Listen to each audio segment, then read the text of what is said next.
Thank you, Nandan. Big round of applause again for a great lucid presentation of addressing fears, anxieties, apprehensions, and actually giving a window or a view to what all is possible from a governance point of view. So thank you so much.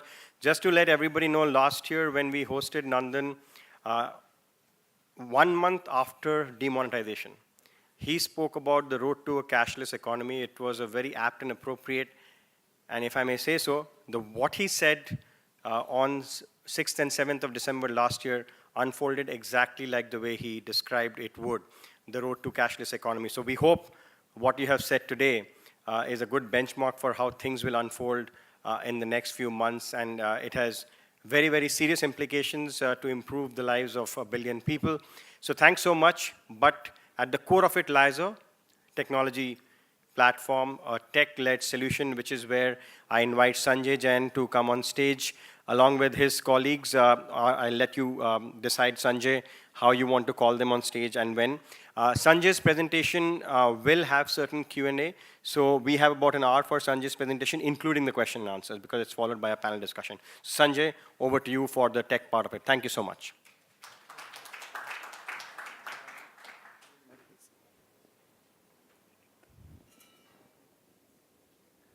Can everybody hear me? Great. So I think we all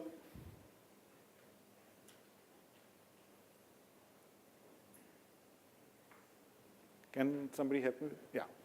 So we just saw the slide earlier where Nandan spoke about how the fact is that we don't trust anybody with our data. And so the best way to do it is to actually put it back in the hands of the user. And so this is really about consent, about how the user gets access to their own data, whether they can share it or do something else with it. Now,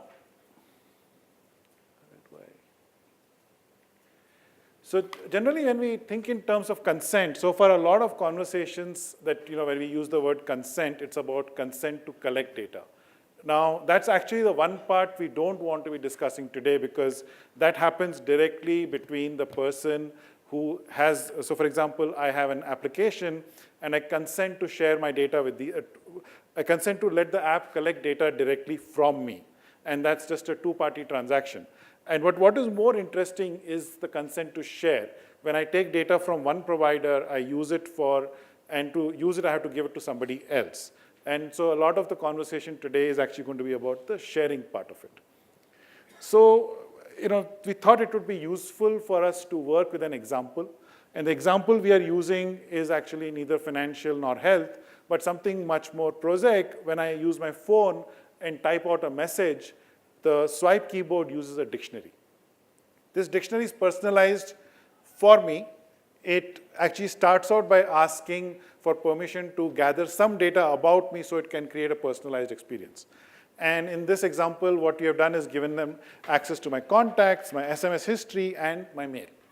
And so this contains words that are very specific to my usage of the language, and they then create a very personalized dictionary for me.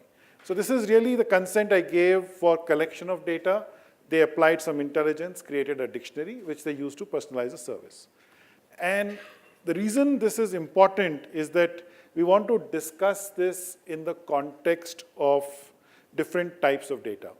So the two bookends we have is one end data that is not shareable by law. Typically, for example, Aadhaar doesn't allow you to share biometric data. At the other side is a public data set which is published, for example, on data.gov.in, which is completely shareable. And again, that data set got created under certain policies and laws of the government. And so these are the two bookends where both ends are governed by law. But then we have my personal data, which is, for example, when I open a bank account, I share this with the bank. And so it could be a document like a mark sheet, a driving license.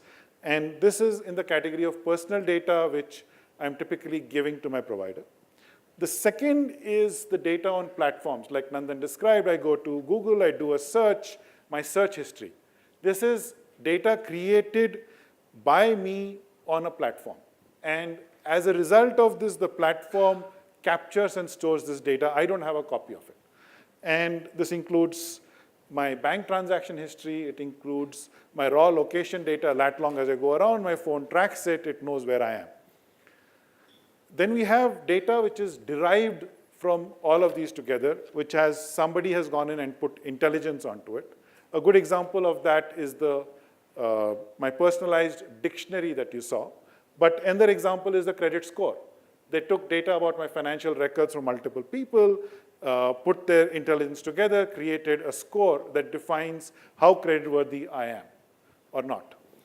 And these are the three kinds of personal data, different degrees of ownership, control, intelligence that goes into the data. And that's something that we'll need to consider as we talk about data. And then the last piece, when we spoke about trying to have this data sharing and this economy going, one of the stumbling blocks for a new company to come up is actually access to anonymized data sets. So you end up having to start from scratch. It's very difficult for somebody to create a search engine because my search history is with Google and so on. And so it's important from a regulatory and a policy perspective to see how we can create these anonymized data sets to enable innovation in specific businesses that the regulator cares about. And this really is the kind of classification that we want to have when we talk about data. Now, for the personal data, typically user consent is required. In many cases, there are differences in terms of how the data can be used and further shared. So we have restrictions on downstream sharing. It varies by degree. There are different regulatory drivers. The two bookends are clearly by law. And the personal data is certainly when I want to go have a service, I give it to whoever I need to. And for the other two, the generated and derived data, this will come under regulatory or market mechanisms for price. So nobody determines what the cost of a credit score is. The RBI says you must get one free copy of it every year, but beyond that, the pricing is left to be determined between the credit information company and the lenders. And then there are different tech tools that are available for this. Most of them are not standards, but particularly for the personal data, this is where we are starting to propose this new electronic data consent architecture. That's really the bulk of the talk that we are going to go through today. And so this really defines the scope of what we are going to be discussing today. And for this, I'm actually going to call upon some of the team members who have done a lot of work on this. And so Siddharth Shetty is going to come in and do it. But before he comes on board, I just want to sort of point out something. Siddharth is probably the youngest person in the room today. He's 21. Is there anybody younger than that? No, okay. So Siddharth, even at the age of 21, has done a lot of work in the field. He's been a volunteer at iSPIRT working on the electronic data consent. But prior to that, he led product development at Exotel. He's the CEO of Hack India, which organizes some of the largest hackathons in the country. And so, welcome, Siddharth. One fun fact, Siddharth has actually not been to college. Siddharth, over to you. Thanks, Sanjay. Hello. Yeah. So one of the things that excites me most about India in the coming years is our path towards a data democracy. And as Nandan mentioned, in order to become a true data democracy, we need to empower users with access to their data. And what does that mean, right? It means empowering them so that they can use their data to generate value for themselves, economically or otherwise. Now, one of the earliest examples of this is eKYC by UIDAI. So when Aadhaar first came out, what was noticed that is a lot of people were sharing a photocopy of their identity card with service providers like telcos or banks to open a bank account, telco to get a SIM card, as a form of identity verification. Now, what was observed is, as we all know, these paper copies are inefficient. It requires physical presence, people to be there, people to handle the reporting, etc. So what UIDAI then thought was, can we combine the power of an identity, which was Aadhaar, with the power of consent, so that they could digitally share their data from UIDAI straight to either the service provider, being a telco, or a bank in a safe and secure manner. So how many of you guys actually have gone and got a GeoSIM? Awesome. So each one of you are witness to the power of consented data sharing, right? You walked into a store, you gave your fingerprint, you consented for that service provider to receive your KYC data in a safe and secure digital manner, and then walked out with an activated SIM in 5 minutes. Now, the thing with eKYC is it's limited to one data provider, being UID-AI. So how do we kind of expand this to multiple data providers and multiple data consumers? And so we have a couple of tools for that. You have the digital locker system, and then you have electronic data consent. The digital locker system essentially is a federated network of data producers. So you'll have multiple issuers on one end who can feed in the data, and then multiple data consumers, also known as requesters, who can request for that data on the user's consent. So one of the examples of the digital locker system is DigiLocker by NEGD. Now, DigiLocker is a government implementation of the digital locker system, wherein, for example, your driver's license is issued in a digitally signed format straight into the DigiLocker app. So whenever, for example, I go to the Bangalore airport, I produce my identity on my phone, and that's completely verifiable. So like Nandan mentioned, you have 1+ billion such documents present in DigiLocker right now. Along with that, for example, other data producers like CBSE and ICSE issue your mark sheets digitally, your pass certificates, your migration certificates, as well as a copy of your Aadhaar straight from UID-AI. But then what we thought is, how do we abstract? So digital locker is still tied to the data flows in one way. So we thought, how do we abstract the consent flows completely from the data flows such that we can apply it in any sector and in any domain? And that's what brings us to EDC, electronic data consent. Now, EDC is consistent with current legal frameworks, and the way we've designed it is so that it's compliant with the IT Act as well, and it focuses on the user itself. So in EDC, you have a few entities. It starts off first with the user. Then you have an entity called the data producers. These are the ones where the data resides. So for example, it could be a bank, it could be a telecom company, etc. You have data consumers on the other end. These are entities that actually want access to your data to generate value for yourself. So this could be a lending company. So they want access to your financial data to give you a loan. And then you have an entity called the consent collector. Now, what we thought is, how do we take the user's consent, and consent being an abstract concept, how do we enshrine it into a set of bits, into a definite set of bits that captures all the details about who the user is, who the multiple entities are, why is the data being shared, for what purpose, with whom, and we enshrine that into something called the consent artifact. So the user, via the consent collector, which is a trusted intermediary, generates a consent artifact. Now the data consumer takes this consent artifact, goes to a data producer, says this consent artifact, which is an electronic representation of that user's consent, digitally signed, and requests for the data in return. The data producer validates the terms of the consent artifact and returns data back to the data consumer in accordance with that. Now, diving a bit deeper into the consent artifact, which has been notified by MIT. So this is an XML representation of it, and in the forthcoming session, I'll kind of show you guys a demo of how it would appear to users. So the first part of it contains the identifiers, which, as I mentioned, are the multiple entities involved in the entire system, your data providers, data consumers, and consent collector. It also contains identifiers around who the user is, and that's something which all the entities understand. It contains a data section, so so not only is it an open standard, but it's also granular. And so it allows for granular data permissions, like for how long do you want to share the data, for how long should the data be stored, what is the frequency of access, whether it's revocable or not. And then it also contains a section for logging. Now within logging, what happens is every detail around when the consent was created, when the consent was signed, when data was accessed, when data was denied, is present and logged. It contains details like, again, purpose of loan access, as well as then details around the digital signature.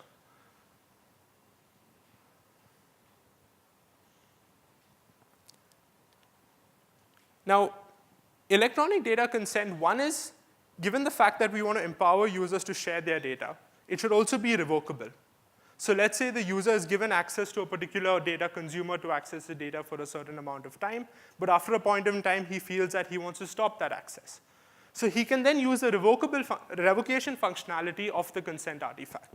And then when he revokes his consent artifact, the data consumer can no longer access that data from the data producer. One of the unique factors, one of the unique functionalities of EDC is its auditability. Now, when you extend auditability, it also helps a lot in monetization / commercialization. So typically what happened earlier is a lot of data producers were scared to let data go out of their door because it was a wild, wild west. They had no idea what happens to it, how do they control it, etc. Now, using auditability, every entity in this entire system is aware about where the data is and what's the status of the consent on that data. And so you can then build monetization models on top of it.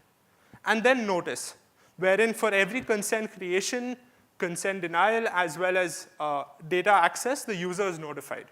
And all other entities in this entire framework are notified as well. Now, two really cool functionalities of this is, so till now when we think of data sharing, most of the times we think, let's take all the raw data that a user has and then perform computations on top of it. But we thought a step further. So most of the time, for example, let's say you're a lending company. All you want to know is, firstly, say a few questions, answers to a few questions. One is, does the user have a monthly recurring income of, say, greater than 10,000 every month for the past 10 months? Or does he save 20% of his income? So using the query access, so you can have a standard set of queries which the user can enable. And then using query access, all you need to do is submit your query. The data producer then returns back with a response, either yes or no to that. So you actually don't have to take the entire raw data, transaction level, line by line of a statement and compute on it. Another concept is called view. Now, view is unique because, again, typically what we think of it is, we think let's take the data to the algorithms. But what if you take the algorithms to the data? Because a lot of times when you take the data to the algorithms, especially in financial and healthcare sectors, there are a lot of compliances around how do you store and handle that data. But what all you're interested is in the output of that. So you take the algorithms to the data which resides with the data providers, compute on that, and then return back with your output. Now, most of the data sharing methods that we are familiar with, so one is physical sharing, where you physically share documents. Another one is a credential sharing, where, for example, let's say I want to give another third-party application access to my financial information. Some of the ways it used to work earlier was you'd actually give your username and password out. I mean, in this day of technology, this is the way, if I need to share financial information with people, these are literally my only options. And then you have a form of access delegation like OAuth. But you as a vendor or users at large constantly are making trade-offs. When you do physical sharing versus credential sharing, physically you're making a trade-off between user effort, so the user doesn't have to do that much effort. So in the case of physical sharing, he has to print out the documents, travel, give it to you, or you have to employ people to collect those documents, etc. So in credential sharing, that doesn't happen. But what you're doing is there's a massive security risk that's resulted because of that. Because the user has now given you his username and password, which ideally he should never do. And in fact, recently in Europe, that has been banned, this whole screen scraping aspect. Another thing is between physical sharing and access delegation. Now, the trade-off that you're doing is, between physical sharing, you're trading off user effort for vendor effort. And now what do I mean by that? Now, implementing, for example, OAuth in a secure fashion is actually extremely difficult. And so there are few high-tech companies which have secure implementations of it. Most of the other implementations are actually insecure. And so you have to invest a lot as a vendor to create such a secure implementation. As a result, you are reducing security. I mean, you're improving the security aspects of it, but increasing your work. So we thought in this age of technology, why should there be these trade-offs? And that's kind of the philosophy behind how we designed electronic data consent. So it's low on vendor effort, it's low on user effort, so it's very easy for the user to use, and it's low on security risk. So it ensures secure sharing of data. So these are some of the components of DEPA, as Sanjay mentioned, which is the data empowerment and protection architecture. So I spoke to you guys about electronic data consent, which lies at the heart of what we do. Then around that, you have the digital locker system. And one of the other components is the combiner, which I'll talk to you about it through one of the use cases pretty soon. So let's see a demo of all of this in action. Nikhil or Tanuj?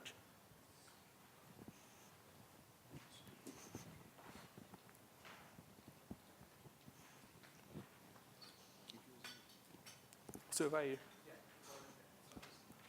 okay, no, can I initiate it? Huh, not now, after 2 slides.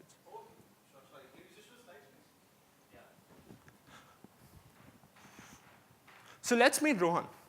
He's the owner of this offline furniture rental shop, where he also uses an online application so that people can place their rental requests, and he receives ratings and reviews in return. Now, Rohan wants access to credit to expand his business. But in the typical way credit is given, he is denied. And why is that? Because he doesn't have any assets in the conventional model of understanding. But what people don't realize, and as you learn from Nandan's talk, is data is an asset. And so now, can Rohan get a loan, access to credit, against his data? And so what we built is a fictional version of how it would actually play out using electronic data consent. And there are 40+ million SMEs in India like Rohan. And so what we see is thousands of lenders coming about with this concept of flow-based lending. So I'll walk you through this and then show you guys the app flow. So he applies for a loan on this new age lending app called Lender. Lender initiates the entity called the consent collector, which was this trusted intermediary which allows Rohan to give his consent. Consent collector collects consent for ABC Bank. So Rohan shares his bank account information. He shares details from his digital locker, so say his academic records, etc. All of this allows the lending company to build a much more comprehensive profile of Rohan. He shares his ratings and reviews from furniturerentals.com, which was the online application, as well as telecom and credit bureau data.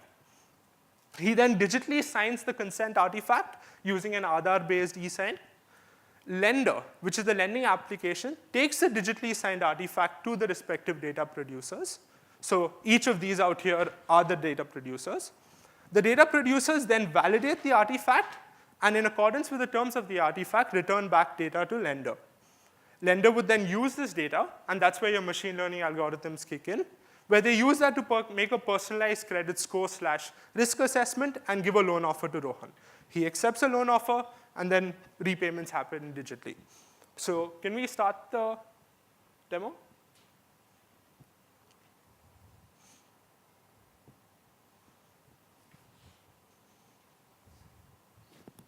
Yeah.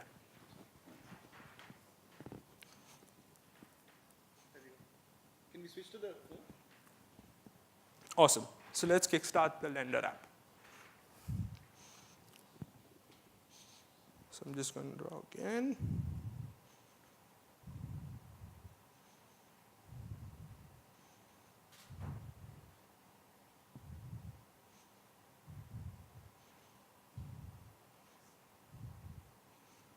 Log in. So Rohan has pre-filled his details into this new age lending application, where he decides he wants a loan amount of 2 lakhs as part of the super smart SME finance. So he goes ahead, applies for a loan. Now, this UI that you see here is actually a UI representation of the XML consent artifact that you saw previously. So this is the consent collector being initiated as part of the flow. So out here, Rohan can see the data that lender is asking for. It's also granular. So lender wants to know his credit and debit transactions, existing loans. Rohan allows that. Rohan then shares his educational certificates, PAN card details, etc. from his digital locker, so allow. From his furniture rentals account, he then shares his earnings, account rating, and account reviews. He then goes on to share even telecom data and a credit bureau lookup. He does a final review of all the data that he is about to share with lender. And now this is an Aadhaar e-sign that he's performing.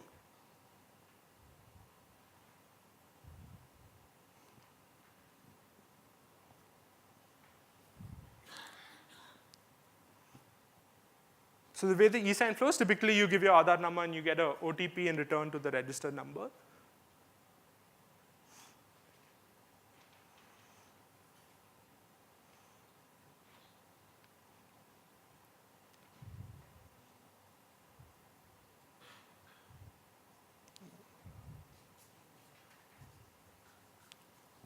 And now that he's digitally signed the artifact, lender's fetching the data from each of those data producers.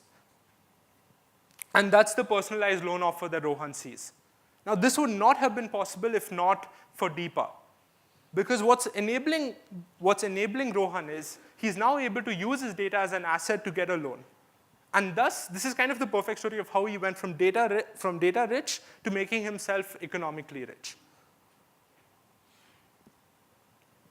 Could we switch back to the presentation, please? So just to recap, Rohan gave us consent via the consent collector, which you saw came up in the screen, digitally signed the consent, lender took that consent artifact to each of the data producers, and they returned back with the data in return. So one of the key things is DEPA is a technological framework. Parts which are not included in DEPA are the regulatory framework and human data interaction. Now, what do I mean by human data interaction? So all of this is about making humans, so it's not about making data at the center of everything, but placing humans in the center and allowing and empowering them to use their data. Now, so recently I was reading a report where, for example, if every person had read the privacy policies given his average browsing history, it would take up about 78 days of his life in 1 year. And so therefore, what we need to do as engineers, designers, founders, is to think about how humans would experience, because this is the first time humans would actually get the experience of sharing their data to either get a loan or other value-based offers. And so when we design for it, it's very important to place humans at the center of all of this. Now, just as we saw the lending use case, let us see a small prototype of it in action in healthcare. So typically, I mean, I remember right from when I was 4 or 5 years old, I used to see my parents lugging around. Whenever I went to the doctor, they'd carry this massive file of papers which had my medical history. And now, as we all know, firstly, there's a lot of value about my healthcare information which is locked in these paper copies. At the same time, we all know doctors are stressed with time, so they have no chance to actually go through each of them.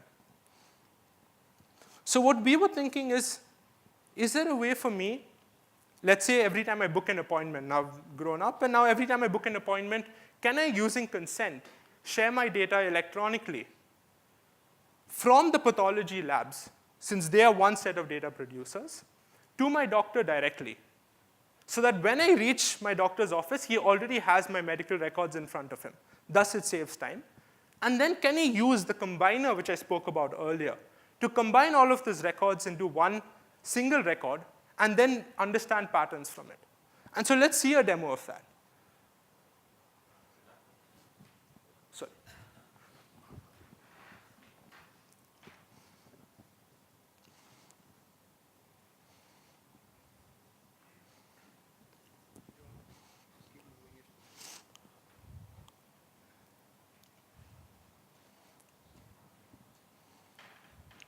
So I'm going to book an appointment.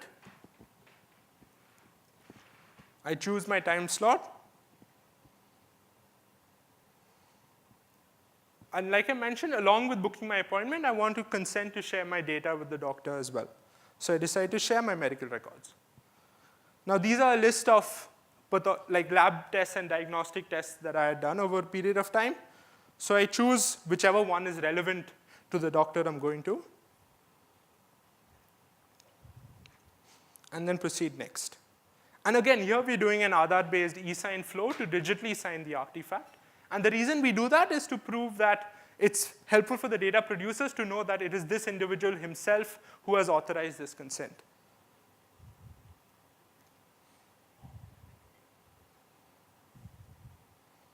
And then we do an OTP. Done. So I've now booked my appointment, and my medical records have now been fetched from the data producers, which are the path labs, to my doctor. And now we'll just switch over to that. So I booked my appointment. The doctor is going to see a view of my shared records individually, and then can actually combine it.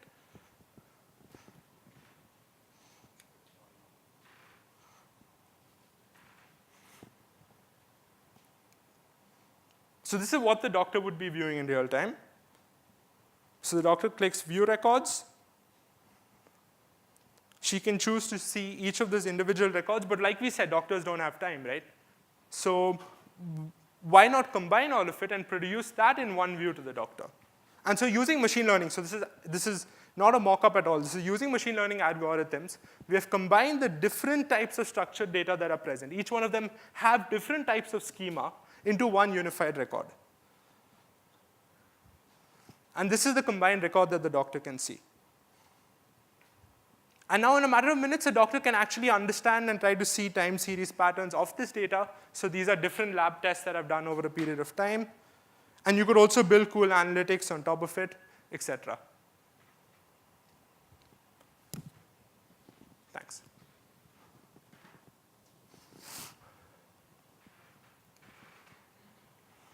So this is just a recap of the flow. The patient shares his lab records data with the doctor. They get combined, and the doctor can see a single view of that. So similar thing, what happened in healthcare is same as what happened in financial services. Through the consent collector, I signed my consent artifact. The app then took that consent artifact, gave it to each of these data producers, which were the path labs in that case, and they returned back with the data. Now, this is not about just solving for first world problems. Consent enables solving for Bharat.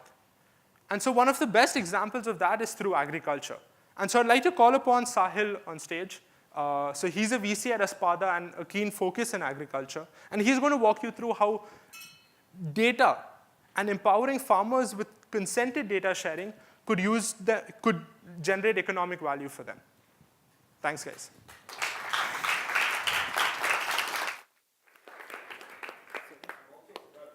iSPIRT. So there's that. Like Siddharth mentioned, we invest quite heavily in agriculture as well. We spend quite a bit of time studying the sector, and I wanted to take you through a story. And this is a very, very common story. It repeats itself several times, several hundreds of millions of times over, actually. So Devi is a typical farmer. She's typically probably inherited this farm. It's a 1.5 acre wheat farm in Madhya Pradesh, somewhere outside Itarsi. And one of her biggest problems has been, and she's not sold anywhere outside of her local circle, right? One of her biggest problems obviously is labor. Wheat seasons, the harvesting season tends to happen in a bunch, and at that time, labor shortage is acute. So to give you a sense of the economics, each person costs about 200 to 300 rupees a day, 200 if she's lucky, 300 if the demand is high. And it requires about 5 to 6 people to clear an acre in a day. And then there's a cost of about 600 rupees for threshing. So we're looking at least 1,800 rupees to just harvest her land. Now, that keeps getting more expensive over time, and also the labor is in fairly short supply. One of the things that's kind of come up to meet this demand is farm mechanization as a service, or rather Uber for tractors and harvesters. One of our portfolio companies is in this business, and we've learned a lot from this particular business. So one of the most wonderful side effects of farm mechanization as a service, of actually sending farm equipment to clear this plot of land, is that you end up generating quite a bit of data in the process because of the process of mechanization. Now, if you take a look at the entire life cycle of this crop, from land preparation to sowing to crop management to harvesting to post-harvest farm management, and about the farmer itself, you are generating data throughout if you keep going back through a mechanized process. And this is the kind of data that you'll generate about the farmer himself or herself, the eKYC information, mobile number, other affiliations. At the land preparation space, you get where exactly this farm is, the lat long. How large this farm is, who owns this farm. At the sowing stage, you know very important stuff around cropping patterns. So if she's growing gehu in the Kharif season, what else is she growing at another point? What is the seed history, so what quality of seeds are being used? Crop management tells you what fertilizers are being used, how much are they being used. And while you're doing harvesting or while you're doing kind of irrigation, if you can measure soil moisture, soil composition, crop disease data. I mean, the degree of granularity that you can go into is quite immense. At the time of harvesting, obviously, you can figure out, sorry, that's a mistake. You can figure out yield and how much you're pulling out. And finally, how much you're selling it at. So publicly available data of the sort, like what was the price of wheat in that particular region over a period of time. So should she be selling at that particular period, or should she be kind of finding a way to store her crop? And there's also the point around local weather. So when you combine all of this, you have a large number of players that can actually consume this data and provide services. Again, to reinforce Nandan's point around using data to actually create economic benefits for that particular farmer, everything from government schemes, saying are you eligible or not, can be made much more granular. Banks and NBFCs getting loans for your farm based on what you grow becomes, and because you have yield history and pricing history, you also know whether a loan waiver is actually needed or not in that particular area. There's insurance, of course, and this is an example that I'll kind of go through. Crop insurance is a key component where the increased granularity of data, particularly on soil history and things like that, make it a lot easier. Input manufacturers, of course, this comes from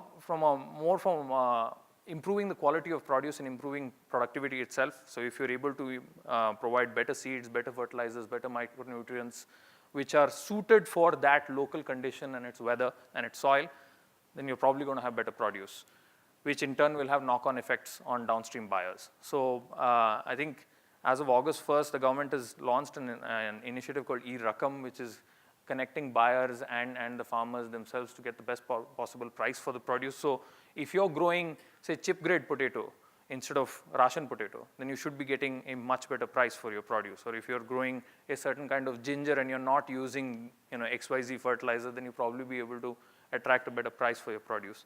Similarly for transporters, so how much other supply chain players like transporters, how much is being grown where, what kind, where do you need cold chain, where do you not?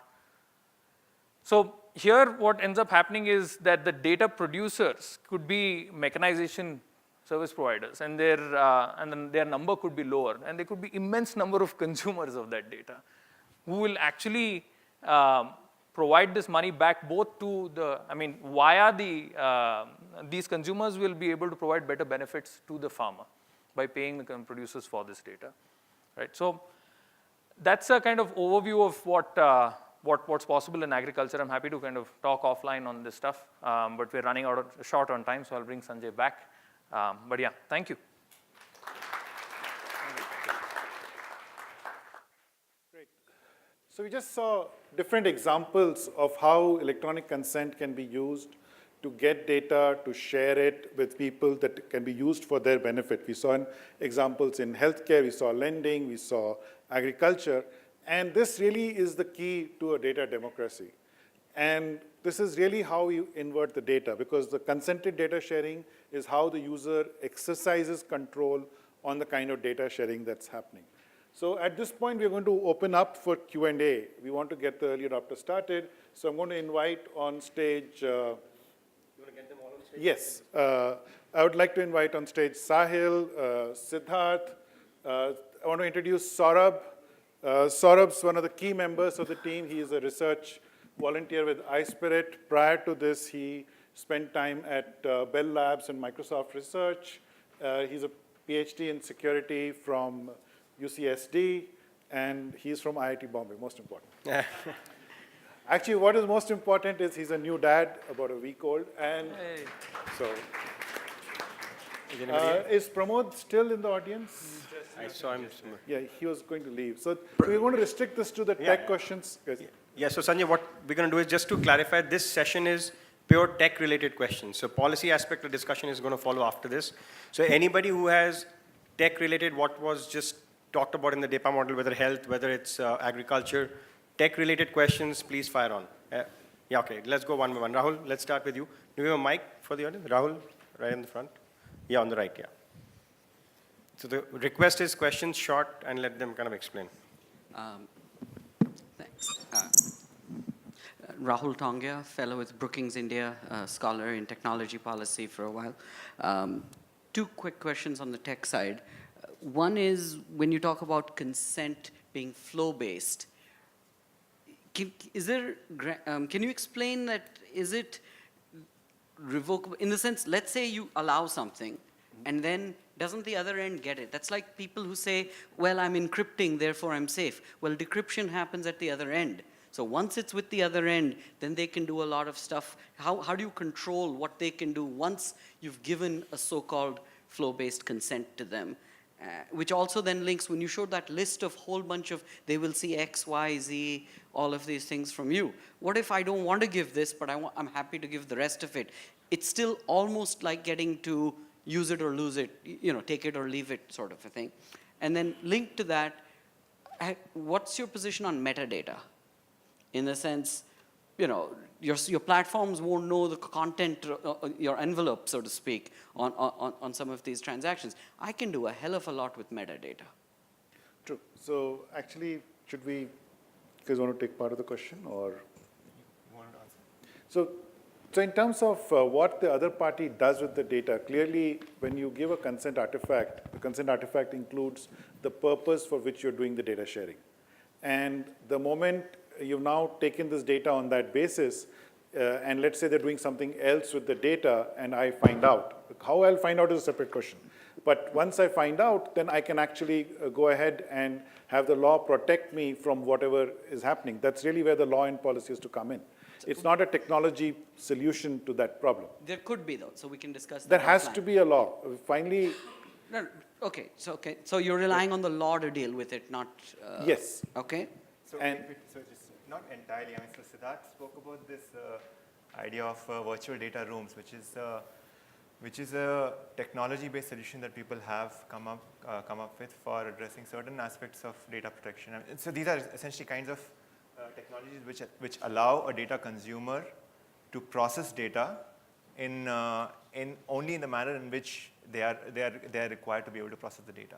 So if a lender app is supposed to acquire only information about what transaction you did in the last 10 months, but no metadata attached to transactions, or no I don't know. I mean, maybe there are certain aspects of these transactions which are allowed through the consent flow process.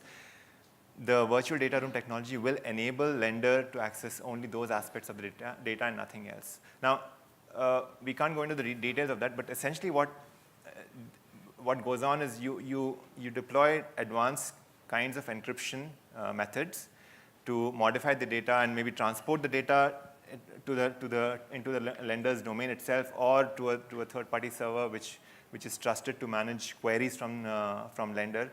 And at the end of it, the physical data itself, the decrypted version of the data never reaches lender.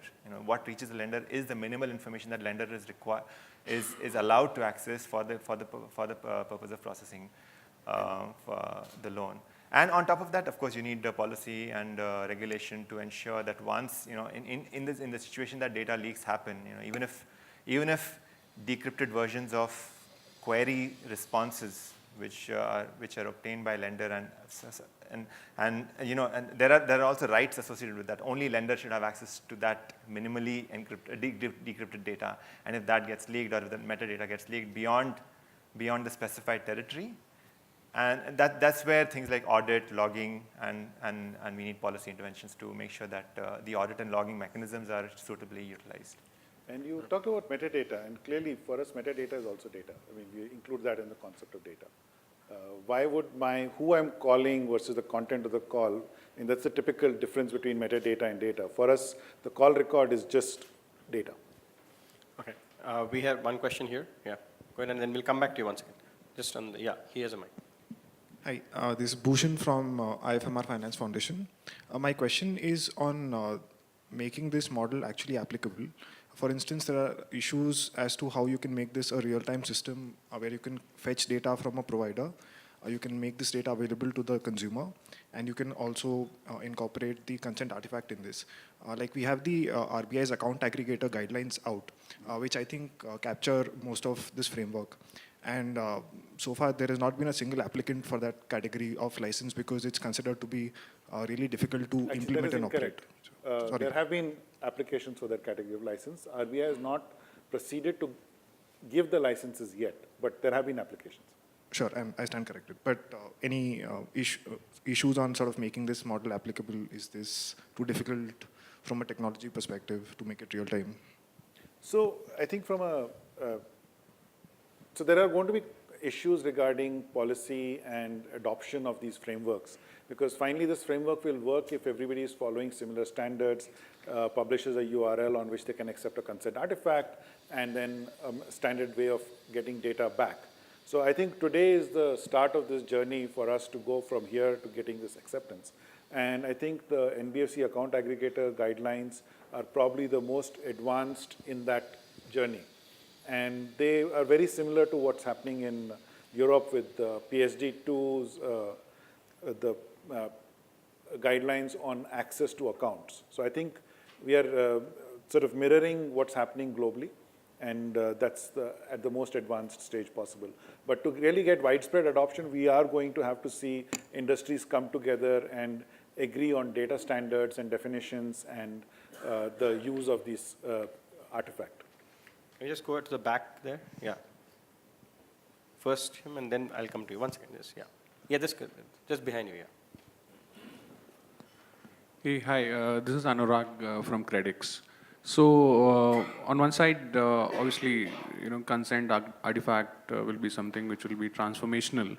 What I wanted to understand, if you look at India today, I'll specifically talk about the credit side of it.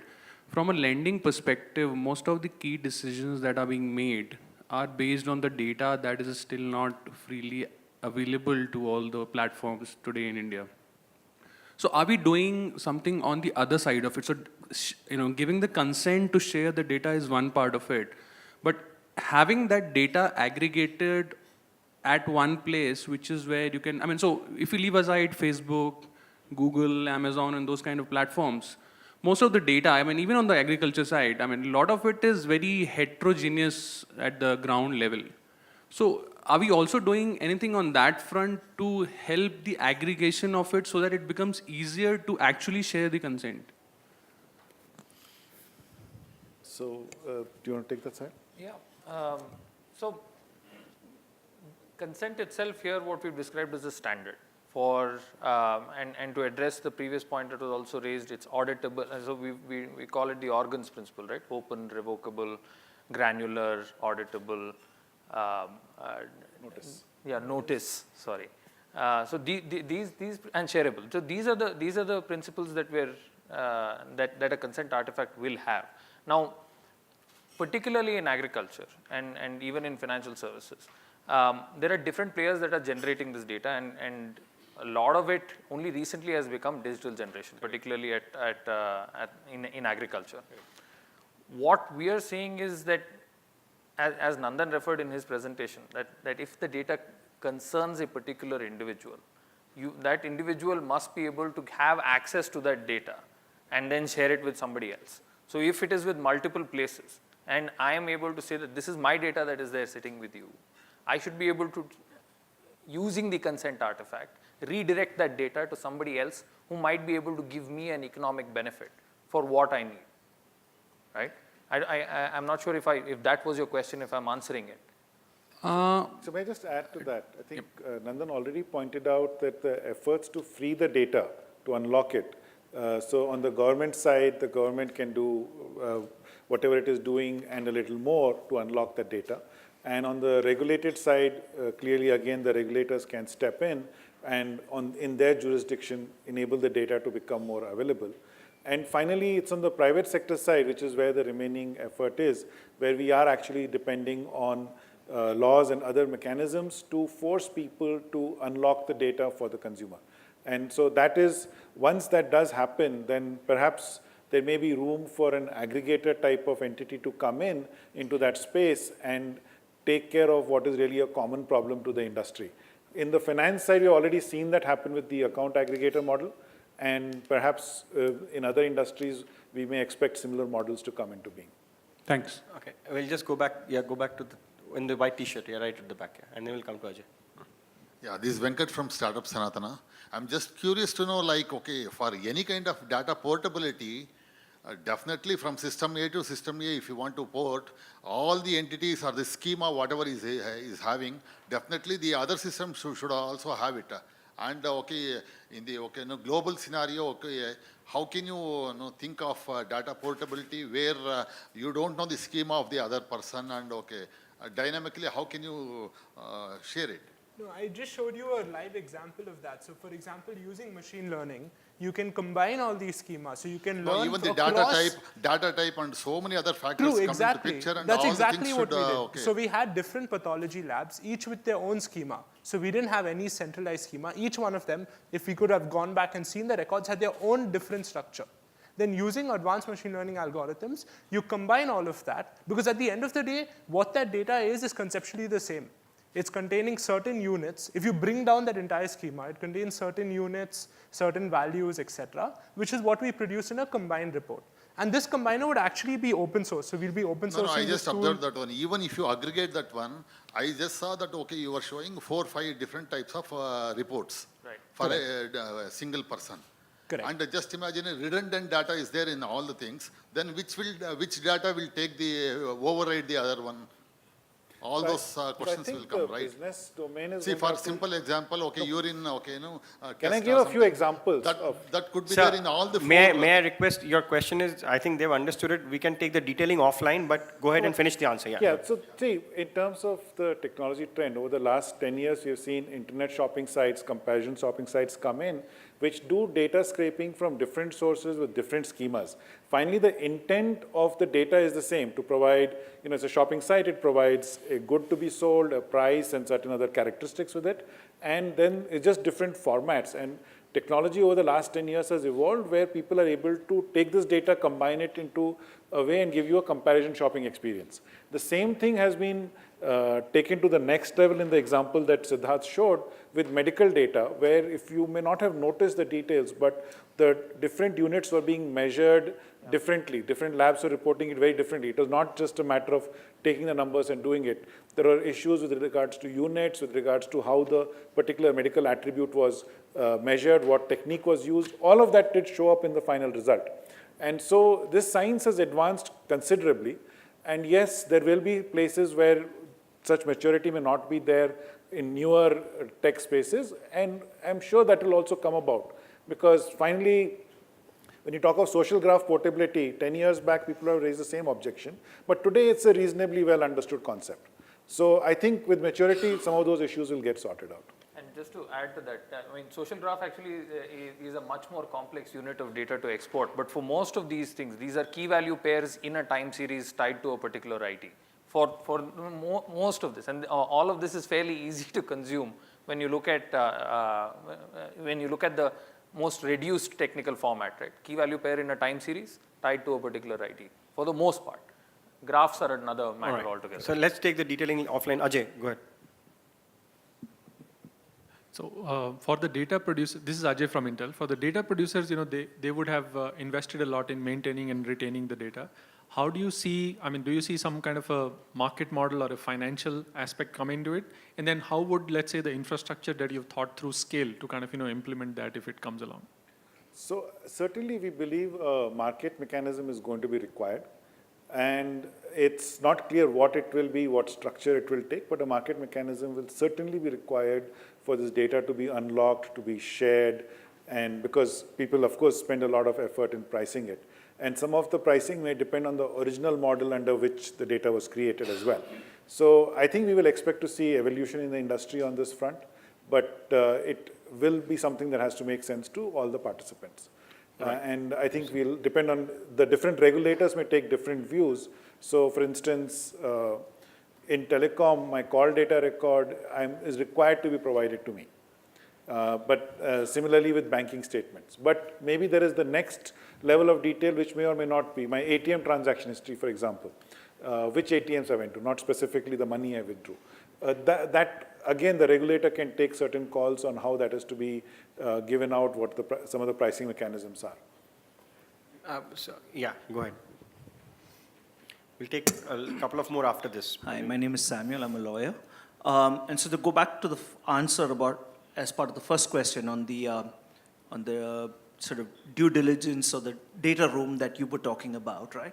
Now, does the data remain in that data room for the period of the record retention that various regulators have prescribed, right? So if I give you a loan, I have a duty, or as a lender, I have a duty to retain the data. Does this virtual data room that was each instance of such data room, does it remain as is for the period of the record retention period? How does that work? And so say for example, if it's a one-time, so you get your query back, and there is limited metadata and whatever limited data, so therefore I can only see what I need to see, and then the data originator revokes his consent, and I have an audit that I need to respond to show how I process that transaction, right? What happens in that process, and is that thought through? So data rooms have self-destructing capabilities. So essentially abstractly you have to imagine it as some sort of a secure data container, which there are two versions of it. One version is the data container would sit in a secure location itself, not at the client side, not on the lender, not within the lender's territory. And this is the way it's traditionally been done. Virtual data rooms are third-party entities who are providing you secure data services, and they have self-destructing capabilities. They have abilities to track, so revocation is not something that's been considered for traditional data rooms. I think that's something that we should design for, and I think this is something still work in progress. We should think about revocation within the context of this traditional data room concept. The other way in which you would be implementing these things, you would actually transport these secure data containers within the territory of the data processor, the data consumer. And here is where the security technology is just maturing. I think we are at a stage in security research and technology where people are just beginning to apply some of the more advanced encryption techniques to make these things a reality. So again, the solutions are not complete at this point, and I think if you're really interested in the solution, we should discuss it offline and try to work on this together, because this is a very active area of research. There are a lot of startups in the US which are deploying these kind of technologies to protect financial and healthcare data. Again, we can talk about that later, but this is... Okay, last couple. It's all possible. It's all possible, I want to say. One thing. And I'll come to you, sir. Yeah, I'm Srinivas. I'm a privacy professional. One is I want to tell you that there's a standard which is coming up in ISO. It's called ISO 29184. I'm one of the co-editors of that, and that's only on consent, online consent and notice. It's international community, Japan, UK, Belgium are there in it. So I suggest that we use some of these inputs into that standard. It's in the advanced stages, but we can incorporate. Okay. Two, I also want to add that in the online consent, I think Samuel also mentioned some of them. We need to ensure that the consent has addresses. These days, particularly after GDPR, you need to incorporate subject access rights. The rights are not just about access and update, but the additional rights of not to process, to object to profiling, automated decision making, and also about when you take a consent, then previously, maybe historic reasons, legacy issues, you would have already consented for some reason to share data and process in a way. And now you feel that down the year, few years later, that you use this app to restrict processing. Then if there's a conflict, how does this platform tool resolve? Which consent takes precedence? Tendency for a data user, a consumer, I think you call the term consumer, is to make business benefit out of data. Okay. So when there is a possibility of taking the shortest, easiest path, they will go by the previous consented preferences, privacy preferences. So how do you balance this? Does the tool address that or not? Just one point. So I think I'll let Saurabh answer it, but on the whole, I think we would love to align with any international processes that are on, because more people are thinking about this problem with different contexts, the better it is. And I'll let you. So I think broadly there is going to be different ways in which data consumers will try to game the system. So data consumers are interested in acquiring as much data as possible about users, and they will, whatever secure technology we come up with, however secure our consent approach would be, there will always be consent gaming. And I think we should think of it, not from, these are not point problems. We should think of it at a more abstract, at a more bird's eye view level. I think there is, broadly, we need techno-legal solutions for the problem of over-consenting, over-capturing of data. our framework will not address all the problems at this point. We need accompanying law, we need accompanying regulation, and that's something. And I think we'll probably this will flow over very well into the panel discussion because I think this is something that's a very good way to the good segue. Yeah, go ahead. We'll take 2 questions together. Thanks, yeah. Just a quick question. Thanks, Sanjay. So I'm Adam from Credix. I'm a product manager. Is there any news about the consent layer for the GSTN? What's available right now? What we can expect in the future? Is the consent provided by the GSP or the GSTN? I think. All right. Can I just take one question together and one more last question? Yeah, go ahead, sir. You had a. I think it's one of question and one is suggestion. As an IT person, we always try to not to duplicate copies. Ajay, just a moment. Yeah, go ahead. Not to create too many copies of one data set. And this is what we are enabling now with this protocol, what we are suggesting, that we create hundreds of data set by a consent with the same data originated as one place and then residing at 100 places. So I think maybe it is somewhere to thought that this is always accessible. Data created at one place, retains at one place, never travels anywhere, and always accessible the way it is required, whenever it is required. So, and the query system, which I loved, is that if you want to process a loan, or if you want to process a decision, you just query and get your answer. That's it. And the chapter is over. So that is one thing which I wanted to point out. Second is, are we looking at to create a RFC for this, put it at a public, or create a data exchange protocol that if somebody wants to hook on and wants to make his application compatible, then how does he go about it? So if we have RFC, which is a global platform to create protocols, or take the user's consent and just follow while they're designing the applications. Okay. So say the last part again. Is that let me a just question or repeat. a comment? No, so the point was more was if Also we were to suggestion, take you this said. forward through the RFC process.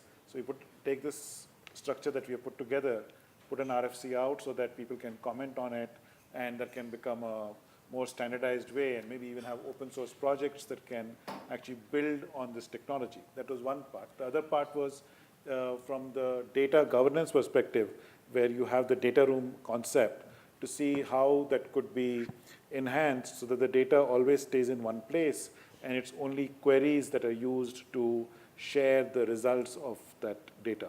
So that was the second part. And I think Adam had a question specific to GSTN. Yeah. And so right now under GSTN, you do have a right to get your returns filed, and they're digitally signed by the authority and come back to you. Specifically, the consent mechanism has not been put in place to allow further sharing of it, but they do come back to the individual filer, and then the filer can then take a signed copy and share it right now. But eventually, we hope that they will adopt all of these mechanisms. That's really the part that Nandan spoke about when we said that the government should do that. And Ajay? does that address the question this gentleman had, or Saurabh, you want to talk about it? Yeah, I mean, I'm in agreement with whatever you said and what Sanjay said. I don't have anything else to. All right, I'm sure they can. Yeah, that's in the DigiLocker architecture, one of the things that we said very clearly was there's no transfer of data that happens. You are actually pointing. Shown on medical was very clear to transfer of data, right? Fair enough. Now, what actually you can, the architecture that we had talked about in Digital Locker, which is what we are talking about sharing consent for, where Digital Locker service providers will be having this data. So the Path Labs Digital Locker service provider will have this data sitting there. Now, when the appointment is made and say the doctor wants to access this data, what's happening is you're actually getting a pointer to the data that is stored there with the DLSP of the Path Lab provider. So it's not, the data itself is not being copied and stored somewhere else. At least that's the architecture that we have in mind. Now, there's, again, I want to clarify that there's no file transfer that's happening. Fair enough, and maybe we should be more clear in our communication the next time around, but that's the way we're thinking about it. All right, anything related to tech, we'll take it offline. Sanjay, you continue to be seated. May I request the 3 young gentlemen to come off stage, and thanks so much for a very detailed presentation. I'm sure you'll have many more queries. May I now request Nandan back on stage, Sharad, Rahul. Oh no, I think we have Madhukar now, not Sanjay. Sorry. Sanjay, you're done. Thank you so much. Thanks. And Madhukar from Omidyar to please come on stage. Please welcome them. I think we were given enough windows of opportunity and segues to go into the whole techno-legal policy interventions, policy framework. So please join on stage.